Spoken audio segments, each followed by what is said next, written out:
उनकी बात ये थी कि उन्हें कोई ऐतराज नहीं रिलेशनशिप रखे मोनिका बेदी जिससे शादी करें, पर पहले उनसे तलाक ले लें। क्या ये स्टेटस अभी भी बरकरार है? देखिए, आज तक की जहां तक की सवाल है, किसी भी आदमी को जो अपने धर्म के बारे में बहुत ज्यादा इन्वॉल्व रहता है, खासतौर पर स्पेशली मैं देखता हूं कि मुस्लिम कल्चर के अंतर्गत जिस प्रकार से एक्सपोजर्स हो रहे हैं, शायद वो एक्सपोजर्स ही उनको सबसे ज्यादा डैमेज करते हैं और उनको काफी एग्रीवेट करते हैं। और बहुत से लोग ऐसे होते हैं जो शायद आकर के ताने भी मारते होंगे, बोलते होंगे, जिसकी वजह से इन्होंने पर्सनल लेवल पे चीज समझा है कि अगर कुछ भी करना चाहें मोनिका बेदी तो एक बार पहले हमारे से जो रिश्ते हैं उसको खत्म करें और उसके बाद करें।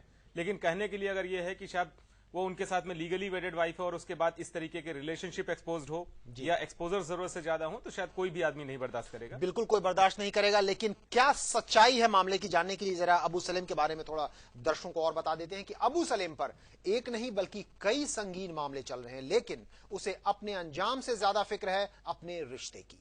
शायद यही वजह है कि जब उसे सुनवाई के लिए दिल्ली लाया जा रहा था तब भी सलेम ने मोनिका का ही राग अलापा। किन शब्दों में, आप खुद सुनिए।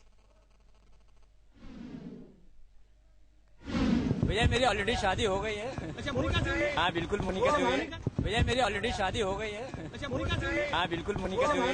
भैया मेरी ऑलरेडी शादी हो गई है। अच्छा, मोनिका से? हाँ बिल्कुल मोनिका से हुई। ये बोल रहे हैं कि हाँ मोनिका से शादी हो गई है, बिल्कुल हो गई है। लेकिन किसी भी शादी में दो किरदार होते हैं, एक पति एक पत्नी। उधर पत्नी है कि बिल्कुल इनकार कर रही हैं, वो ये साफ साफ कैमरे पर कह चुकी हैं कि हाँ कबूल किया उन्होंने कि मेरा संबंध था, बहुत नजदीकी संबंध था, लेकिन अब न जाने कितने अंतराल से मैं उनसे कोई संबंध नहीं है मेरा और न भविष्य में मेरा कोई संबंध होगा। ये कैमरे पर मोनिका बेदी भी कह रही हैं। तो एक कागज के टुकड़े के चलते क्या दोनों की जुबानी चीज को हम झुटला दें? हम अदालतों में अगर कोई चीज लेकर के खड़े होते हैं तो सिर्फ कागज के टुकड़ों को ही लेकर के खड़े होते हैं और सिर्फ उसी के ऊपर सारी अदालत के अंदर लड़ाइयां करते हैं। रही बात निकाह की, निकाहनामा मौजूद है, सारी डॉक्यूमेंट्स मौजूद हैं और इसके अलावा अगर वो मोनिका बेदी डिनाई करना चाहती हैं तो बेशक डिनाई करेंगी ही शायद, क्योंकि आज की डेट में अगर कोई भी आदमी होगा जो अपने आप को इंडिपेंडेंट आइडेंटिटी के साथ में लेके आना चाहेगा तो शायद एक बार सबसे पहले छोड़ने की बात करेगा अबू सलेम को। तो उनमें में से अगर वो इस समय इस सिचुएशन पे कह रही हैं, और फिर मुझे भी नहीं मालूम है कि किन पर्सनल हालातों की वजह से कह रही हैं।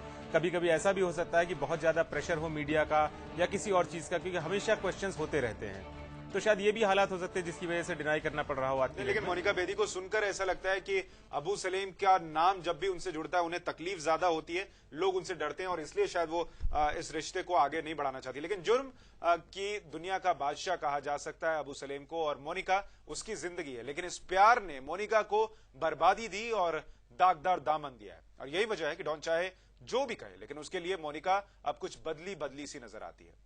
इस बदली हुई मोनिका का नजारा पूरी दुनिया ने बिग बॉस में देखा। कोई हीरो यहाँ, कोई जीरो यहाँ, कोई स्टार है, कोई बेकार है। वक्त की धुन पर हर इंसान नाचता है और जब दो तन्हा दिल मिल जाएं तो नजदीकियां बढ़ना लाजमी है। तुम बोले वो लाइट्स ऑफ, देखो तुम्हारी कितनी मेरी से यहाँ तक नहीं पहुंची। बोल ये स्पॉट से इको ज्यादा होता है। जोर से लाइट्स ऑफ। देखा, ये मैं थी। बिग बॉस में भी कुछ ऐसा ही हुआ। रिश्तों से परेशान राहुल और बदनामी से बेजार मोनिका जब करीब आए तो शो की टीआरपी भी बढ़ी। हालांकि ये इश्क था या 1 करोड़ का ड्रामा, इस पर खुद मोनिका ना तो इकरार करती थी और ना इनकार। हमारी अच्छी बनती थी and Rahul was very caring towards me. मुझे ऐसा लगता है कि शायद मेरे पास्ट को लेके वो कहीं ना कहीं, क्योंकि उन्होंने भी काफ़ी सिमिलर प्रॉब्लम्स देखी हैं, तो थोड़े से ज़्यादा प्रोटेक्टिव थे स्टार्टिंग से लेके टुवर्ड्स मी, केयरिंग थे। शो के दौरान मोनिका ने खुद को बेदाग करने की पूरी कोशिश की। डॉन भले ही कह रहा हो वो मेरी है, लेकिन शो के बाद मोनिका की बातों से ऐसा लगता है कि वो अब आगे की जिंदगी को देख रही है। मेरे पास्ट को लेके काफ़ी लोग मुझसे एसोसिएट करने में या मुझसे फ्रेंडली होने में डरते हैं, कंफ्यूज रहते हैं। तो उन चीज़ों को लेके काफ़ी मुश्किल हो गया था मेरे लिए एक रेंटल फ्लैट बॉम्बे में या अंधेरी में हासिल करना, जो thanks to this show 3rd week में बाहर आते ही मुझे मिल गया। सलीम के खौफ ने न जाने कितने आशियाने उजाड़े, लेकिन उजाड़ने से कहीं ज्यादा मुश्किल होता है जिंदगी दोबारा बसाना।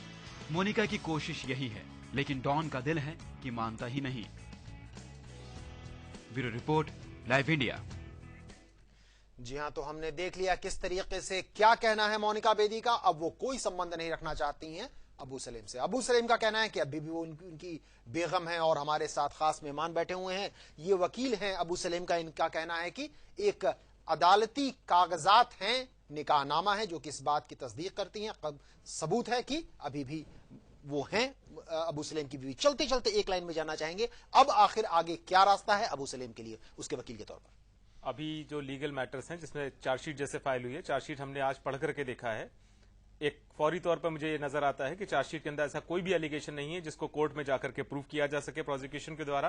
तो सर्टनली हम लोग अपने डिस्चार्ज एप्लीकेशन लगाएंगे, क्योंकि जितनी भी एविडेंस से लेकर के आए हैं चार्जशीट के अंतर्गत वो सारी इनडायरेक्ट एविडेंसेस हैं, और इनडायरेक्ट एविडेंस के ऊपर चार्जशीट फाइल करके सिर्फ उसको फंसाने की कोशिश की गई है और उसके अलावा कुछ भी नहीं है। जी ठीक तो है। तो इसी तरीके से आगे और बहुत सारे मैटर्स हैं जिसमें जहां तक की सवाल है, टोटल आप ओवरऑल देखें तो शायद एक्सट्रेडिशन का जो ऑर्डर हुआ था उसके बियॉन्ड इन्वेस्टिगेशंस किए गए हैं, और एक्सट्रेडिशन ऑर्डर के बियॉन्ड इन्वेस्टिगेशंस में जाकर के ये तो मामला अदालत में है जो कि सरकार यानी प्रोसिक्यूशन रखेगी और डिफेंस की तरफ से आप अबू सलेम की तरफ से रखेंगे। लेकिन फिलहाल पूरे देश और दुनिया को इंतजार होगा कि आखिर किस अंजाम तक पहुंचेगा अबू सलेम और मोनिका बेदी का रिश्ता। जो कुछ भी होगी इसमें आगे बढ़त, हर नाटकीय मोड़ को हम लगातार आप तक पहुंचाएंगे लाइव इंडिया पर। फिलहाल हमें शुक्रिया अदा करनी होगी हमारे मेहमान का जो आप हमारे स्टूडियो में आए, और यहां पर हम लेंगे एक छोटा सा ब्रेक, क्योंकि ब्रेक के बाद एक और खास पेशकश हमारी ओर से आपका इंतजार कर रहा है जिसका नाम है सियासत का सेमीफाइनल। क्योंकि इन दिनों विधानसभा चुनावों की धूम है कई राज्यों में, और इसी पर लगातार लाइव इंडिया की भी पैनी निगाह बनी हुई है। दोनों प्रमुख पक्ष कांग्रेस और बीजेपी की तरफ से हम उनकी बातें भी आप तक पहुंचा रहे हैं। और ब्रेक के बाद जब हम लौटेंगे सियासत के सेमीफाइनल में, तो बीजेपी की तरफ से भी नेता होंगे मुख्तार अब्बास नकवी, और कांग्रेस की तरफ से प्रमुख नेता कांग्रेस की महासचिव मोहसिना किदवई भी हमारे साथ होंगी सियासत के सेमीफाइनल में इस छोटे से ब्रेक के बाद।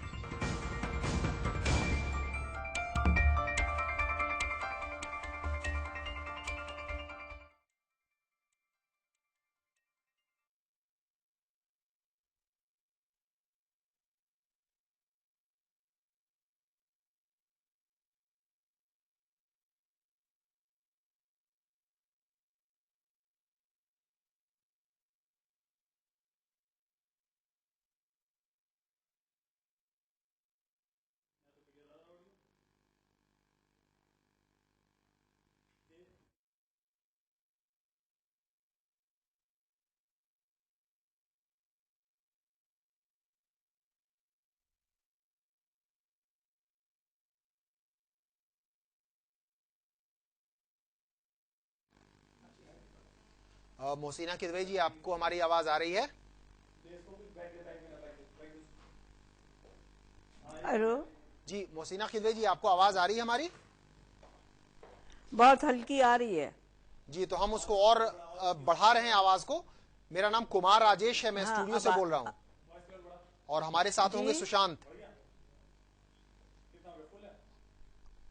हम दोनों आपसे मुखातिब होंगे। अब आवाज ठीक हुई? जी थोड़ी ठीक हो गई। जी जी जी, बहुत सालों बाद शायद आपसे मैं मुखातिब हो रहा हूं, लेकिन नोएडा में उन दिनों आप रहा करती थी, मुझे याद है कई साल पहले जब हमारी मुलाकात हुई थी। जी हाँ, तो मैंने 6-7 साल पहले छोड़ दिया। हाँ, तो यानी कि इतने सालों बाद, तो इसीलिए बेटर लेट देन नेवर। हाँ या अच्छा मोहसिना जी, कुछ खास जो आप चाहें हम जरूर पूछें जिसका आप जिक्र करना चाहेंगी?